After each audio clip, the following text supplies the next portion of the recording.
I like to use the analogy of ants. I think they're really fascinating in that during the summer when the ant is marching to prepare or find food for the winter, is that it has a way of staying focused.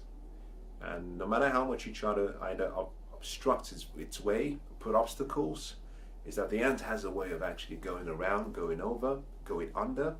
But whatever you do, the ant stays focused towards its destination. In the same way, what your life goals do for you is they help you stay focused on what you want to achieve.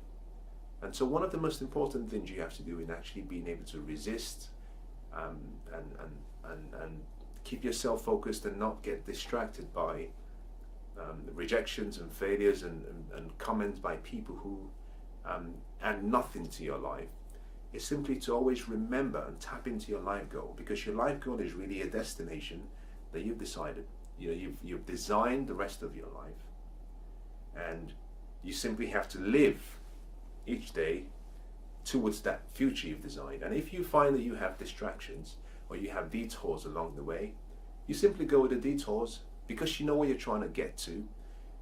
The feedback and the comments and any setbacks you have along the way, you kind of almost work them in as being part of the adventure and part of the journey. And that makes it even more interesting because then you have a lot more to talk about. So I think your life goals give you stability, focus, a level of inspiration to keep your eyes and to keep your mind on the main thing. Always make the main thing the main thing. Now, the next thing you want to have, and next strategy you could use to deal with all of what we've been trying to share, I've been trying to share with you, is simply that you need a circle of advisors. You need a circle of, I would say, masterminds. And these are really people who believe in your dream, they believe in you, and they support you. But most importantly, these have to be people who not only are experienced, but people who are wise, who have wisdom. Because along the journey, you will have to course correct. When a plane actually leaves a destination and is traveling from one destination to another, the plane is often off course. On the plane is an avionics system. Together with that system and the driver's experience, the pilot's experience and the control tower, he's able to navigate and course correct and make sure that the plane stays on the flight path. Now, in the same way, your circle of advisors provide the same function as the avionics system and the control tower, providing you with feedback and providing you with information so that whenever there is maybe a turbulence, there's a wind coming your way, or perhaps an incoming plane that wasn't expected, they can tell you where to course correct and what to do. You need people who are objective. You need people who are sincere, people who can actually have the courage to say to you, I think you've taken a different path. If this is, you told us about the vision you had and what you're trying to achieve, but I think you're moving in a different direction. So they'll rebuke you. These are people who care more about your vision and you achieving your vision than just a friendship. These are people who don't just like you for who you are. These are people who actually like you much more, that they cannot see you throw away your vision and your goals because they're trying to retain an emotional connection. So these are people who will perhaps tell you off when they have to. And it's important you have these. You cannot live on your mind alone. You need a mastermind. And the beauty of life is that we live in a world now where there's so many great people and so many good people. And therefore, why would you want to live your life on one mind alone? You see, when you have two or more people who have the same purpose, they can achieve a lot more. I love what Benjamin Disraeli says. He said, nothing can resist the will of a people that will stake their existence on their purpose. And what that simply means is that where two or more people come together and they have the same vision, the same purpose, the same drive, they can achieve much more. The exponential returns for that association is much more than an individual working on his own, or two individuals without the same common purpose. So you need your own unique set of advisors and people who you can go to for counsel. Very important. People that you can confide in and people who can tell you what you're doing right, but most importantly, what you're doing wrong. And this actually could be substituted if you want to. If you have a mentor or someone who guides you, you can use the mentors also as a mastermind where they can actually say, listen, this is what I experienced when I did mine. This is what I did wrong. This is what I did well. I want you to apply the same principles and stay focused. Let me give you a good example in my personal life. I think this might give you an understanding of what I mean. I'm sitting down in my living room one evening and I pick up a book and I start to read the book. And as I read the book, something happens. I observe that actually I have tears coming down my eyes. It never happened before. Suddenly I realized actually there's something in that book resonated deep within me. You see, for the first time, I had found someone who had gone through the same experiences I was going through and who had articulated his failures, his setbacks, the steps he took and eventually his victories and how he did it. He gave a step-by-step guide about what he did and what he would do differently. You see, I was going through a really challenging time at that point, and I was trying to solve all of my problems on my own. I was refusing to share it because I was trying to do the whole John Wayne macho attitude. Not really because I thought I wanted to be John Wayne. I just felt that these were my problems and I had to solve the problems on my own. It's a very, sadly, very naive and short-sighted way of actually dealing with things that I've actually since grown. And now I actually believe in confiding in people and sharing your problems. Now, whilst I was reading the book, as soon as I came to my senses and I understood what was happening, immediately I had a different feeling in me. The first feeling was a feeling of happiness and excitement that I had found answers to the problems I was experiencing. Immediately I had a different feeling, a feeling of sadness within me. Now the feeling of sadness was because I realized, when I turned the book over, I realized that the book was published decades before I read it. And actually this book had been sitting on my shelf gathering dust all along. That I had made a choice, whether I knew or I accepted it or not, I had made a choice, and that my ignorance and my refusal to pursue or seek for information or counsel had cost me something so much that my ignorance had a big price tag.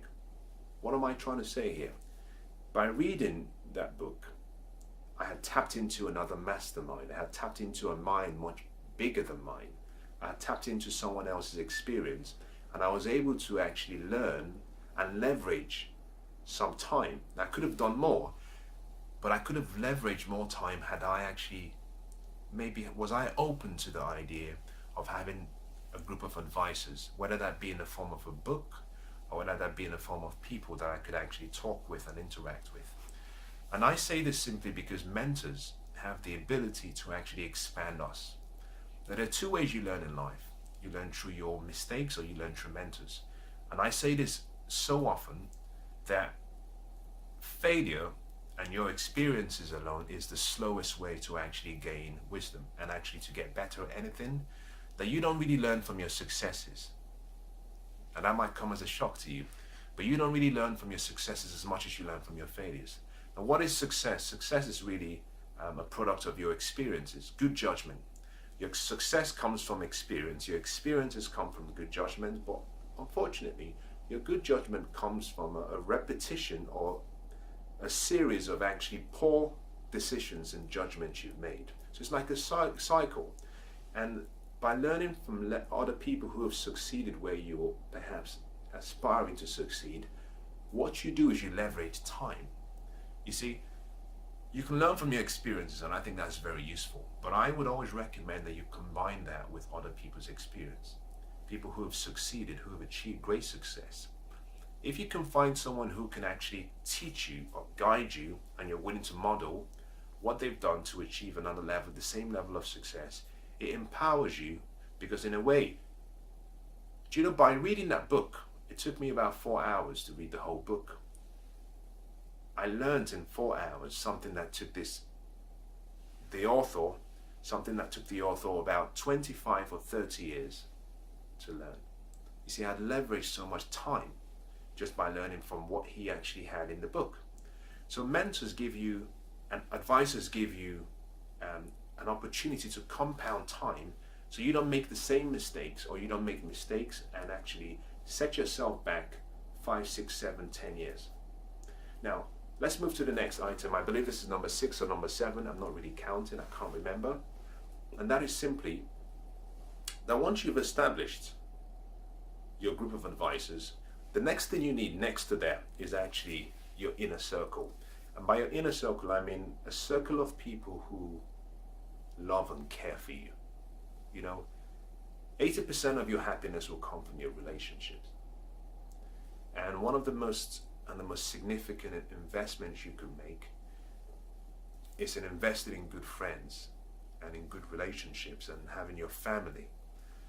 And the reason is simply, when everything else fails, and I can tell you this, there are 2 things that are guaranteed in life. And I'm not going to go into that in detail because I don't want to get distracted like I did earlier on. I want to stay focused as I summarize this. But one of those 2 things in life is actually change. Is that change is guaranteed. Is that you will have, like my father used to say, there are fat times and there are lean times. Is that things will happen in your life. If you have a circle of trusted people who really love and care for you, they will always be there for you. Is that when things fail and when you go through difficult challenges, they will always be there for you. And having that foundation, that support of people who say, we love you, whatever happens. We care for you, whatever happens. We'll support you, whatever happens. We'll be here for you, whatever happens. Is so vital, because there will be a time when, especially if you have a big dream, if you're trying to do something grand, there will be a time when you need someone to pour into you, to feed you, to help almost renew your mind, renew your physical body, just to actually to cover you. And that is where a good circle of friends really come in. Very important. Very important. If you do not have this now, the best advice I can give you is take your time and re-establish whatever relationship that has been lost with those who care for you and with those who want to be part of your life. Is that you really need a strong foundation of love and support. And family will always provide that. And if you cannot find that in your family, you can get that in friends. But combine both. You need good friends and good family, people who love you. Because in most cases, even sometimes more than 80% of your happiness will come from your relationships. Now the final strategy is simply, you need what I call your inspiration method, your inspiration process. Think about this. This is my thoughts. I'm not suggesting it's completely applicable to everyone, but I genuinely believe that actually inspiration is the reason why people succeed and some people fail. That it has nothing to do with fear, it has nothing to do with having setbacks, it has nothing to do with not having all the talents or the skills. That the lack of inspiration is really why people fail, and the availability of inspiration is why people succeed. And to achieve your dreams and goals, and especially if you have life goals, and if you're trying to do something big, you must have a way to inspire yourself.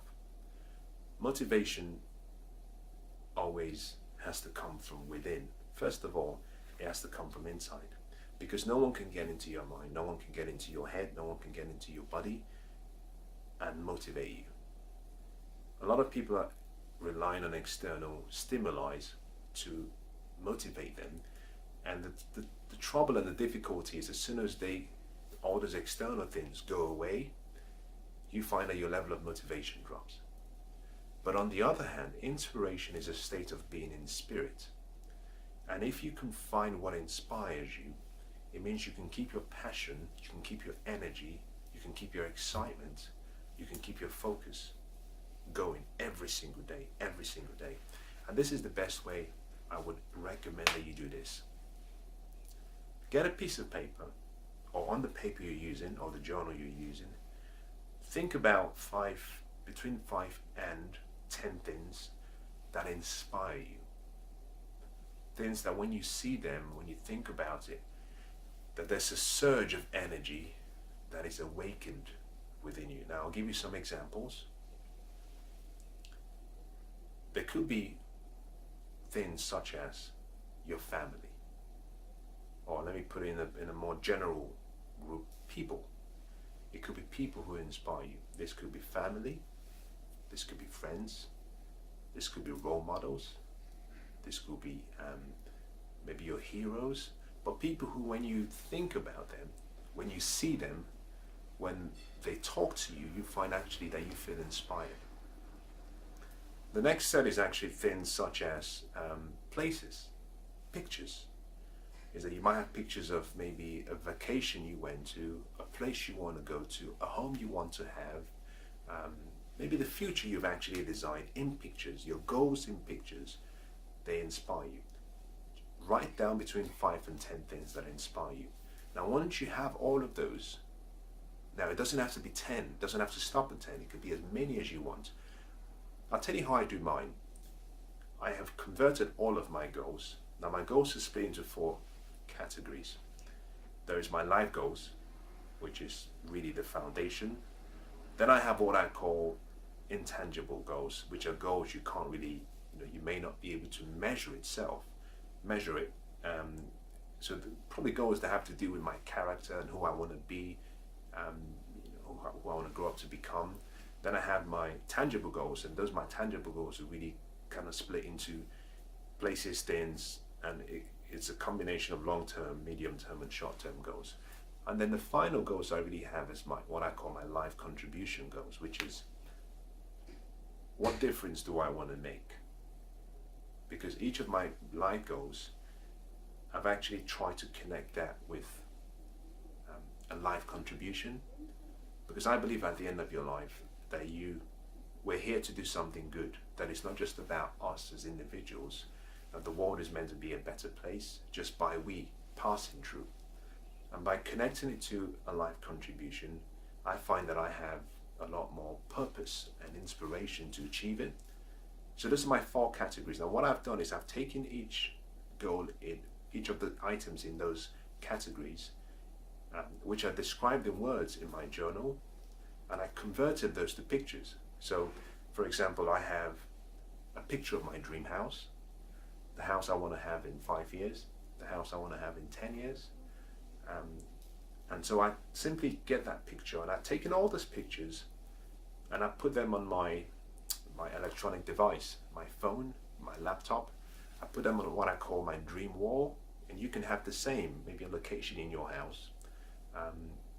But I like to have mine on my phone and on my electronic devices, because it means every time I'm moving or I'm in motion, I have my goals with me in pictures. I have what inspires me.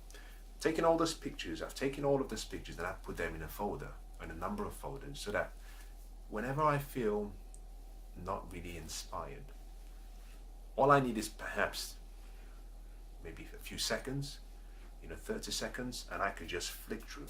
And as I flick through, my focus moves from where I am to where I'm trying to achieve. And that automatically changes my feelings. And once my feeling changes, I find that I find myself in a more empowered state, that my thoughts, my actions change. The next thing I have actually on my phone is the sounds that I like. When I go to the gym, what songs do I want to hear? And it's a combination of various sounds. I have speeches on my phone by some great people. We have the likes of Martin Luther King, who I think was one of the great orators. We have Winston Churchill.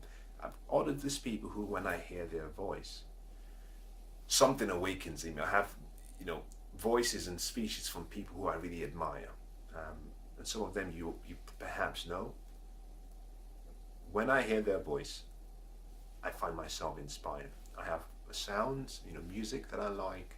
I have sounds like soundtracks from films. I have sounds like maybe calming sounds. It varies, depends on the mood I'm in and where I'm trying to get myself to in terms of inspiration. But what I find actually, and you probably relate to this, think about this.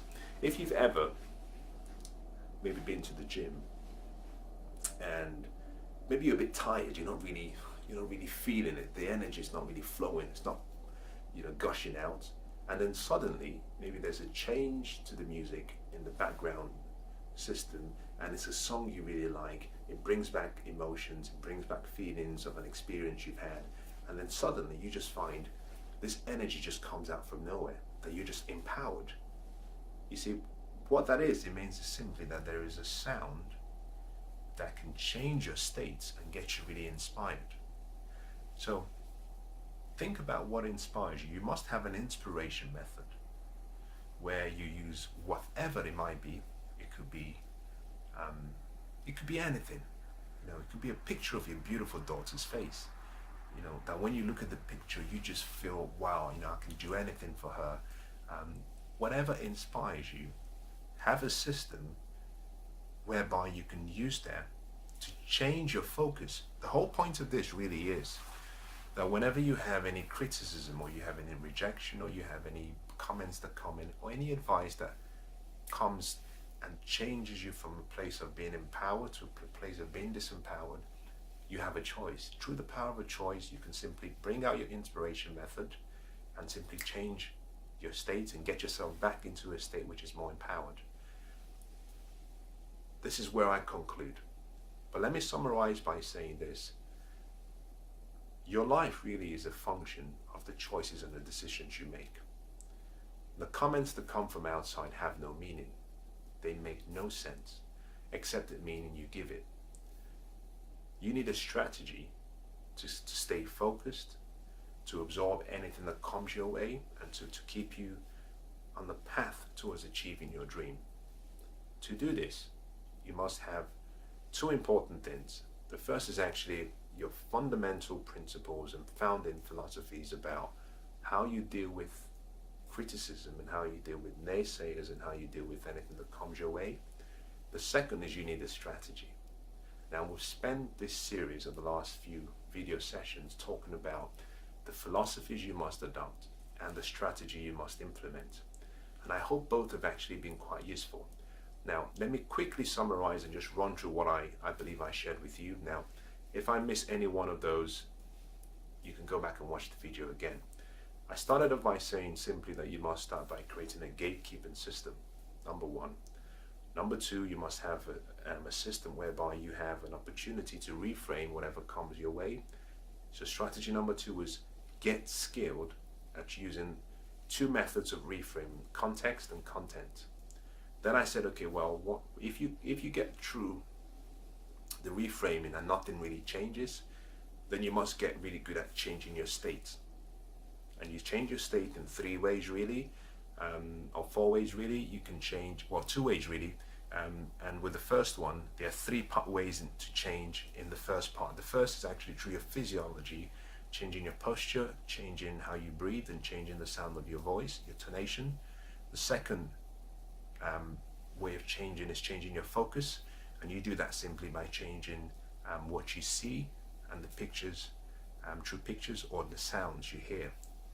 Next, we talked about your life goals, and I said you have to have life goals because your life goals give you a clear image of the destination so that any distractions along the way or detours along the way do not derail you from the ultimate aim and goal you're trying to achieve. Then we talked about, and I said to you that one of the most important things you need is you need your circle of advisors, people who actually can provide you with good counsel, people who have experience, people who are wise, and those could be mentors or just people who have great minds that you bring together and say, I want you to support my vision, and I want you to be able to tell me the truth, even when it's going to be painful. Next, I talked about the fact that you need a strong foundation of your family and your friends. There's people who will love you unconditionally, because 80% of your happiness really will come from your relationships. Very important. You see, without this, in a way, all success without this is almost the absolute failure, because you see, your true fulfillment will really come from the love, the happiness that you share with other people, the joy, the peace that you experience. It's not just about achieving. You need fulfillment for that equation of success to be complete. Then finally, we talked about the fact that you need an inspiration method, a method to get you from any state where you feel disempowered to a state where you feel empowered. I hope it's been useful. I just want to say I'm really grateful. I'm sorry it took very long, but I hope that in this you can find something that you can apply and use in whatever way you want to use it, and I wish you all the best.